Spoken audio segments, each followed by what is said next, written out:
Dumagdag si dating DPWH Undersecretary Roberto Bernardo sa listahan ng mga protected witness ng Department of Justice kaugnay ng investigasyon sa flood control scandal.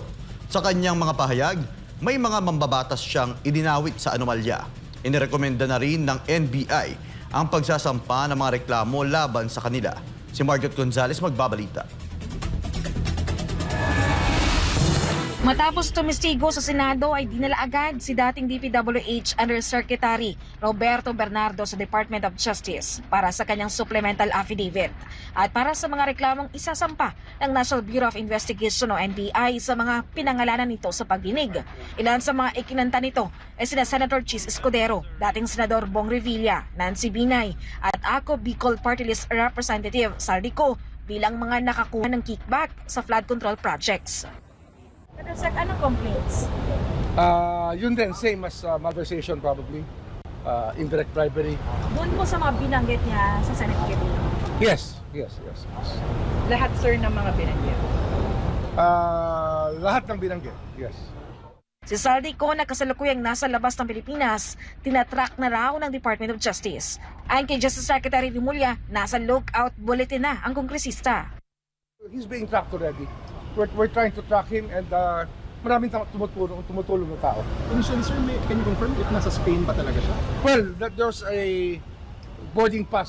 Boarding pass ba yun? Or there were flight details sent to us, but we have to validate. To be clear sir, may ilgo ba siya? Meron siyang ilgo. Yes. Samantala, bibigyan na rin si Bernardo ng proteksyon kasunod ng kanyang mga revelasyon.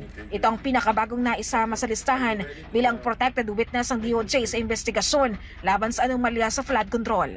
Nauna sa listahan ang mag-asawang Diskaya at 3 iba pang dating DPWH official na sina Henry Alcantara, Bryce Hernandez at JP Mercado.